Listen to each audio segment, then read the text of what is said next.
Kannada TV news. Mandya Lok Sabha ಕ್ಷೇತ್ರದ Congress ಅಭ್ಯರ್ಥಿ Venkataramanegowda star ಚಂದ್ರುರವರು Mandya ನಗರದ ಕನಕ ಭವನದಲ್ಲಿ ಆಯೋಜಿಸಿದ ಮಂಡ್ಯ ಜಿಲ್ಲಾ ಕುರುಬ ಸಮಾಜದ ಜಾಗೃತಿ ಸಮಾವೇಶದಲ್ಲಿ ಭಾಗವಹಿಸಿ ಚುನಾವಣೆಯಲ್ಲಿ ಬೆಂಬಲಿಸಿ ಆಶೀರ್ವದಿಸುವಂತೆ ಕೋರಿದರು.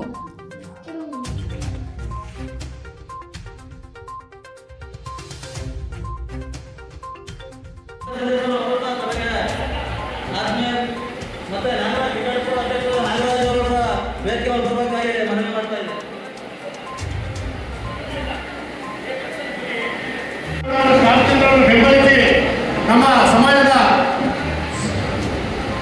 ಜಾಗೃತಿ ಸಮಾವೇಶ ಹಮ್ಮಿಕೊಂಡು ಎಲ್ಲರಿಗೂ ಹೃತ್ಪೂರ್ವಕ ಸ್ವಾಗತ ಕೊಡುತ್ತಾ ಮೊದಲಿಗೆ ಪ್ರಾರ್ಥನೆ ಲೋಲಾಕ್ಷಿ ಜಗದೀಶ್ ಮತ್ತು ಸಾವಿತ್ರ ಅವರು ವೇದಿಕೆ ಮೇಲೆ ಬಂದು ಪ್ರಾರ್ಥನೆ ಮಾಡಬೇಕು ತಮ್ಮಲ್ಲಿ ಮನವಿ ಮಾಡ್ಕೊಳ್ತೀವಿ.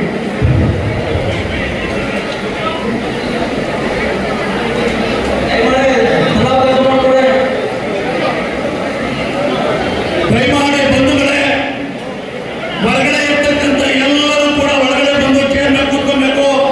ವೇದಿಕೆ ಮೇಲೆ ಇರ್ತಕ್ಕಂಥ ವೇದಿಕೆ ಚೇರ್ ಇರ್ತಕ್ಕಂಥ ಕೂತ್ಕೊಂಡು ದಯಮಾಡಿ ದಲಿತ ಸಮಾಜ ಮತ್ತೆ ಇತರೆ ಬಹಳ ಬಡಿಗ ಸಮಾಜ ಎಲ್ಲರೂ ಕೂಡ ಬಂದಿದ್ದಾರೆ. ಬಂದಿರ್ತಕ್ಕಂಥ ಎಲ್ಲರೇ ಬಂದಿರ್ತಕ್ಕಂಥ ನನ್ನ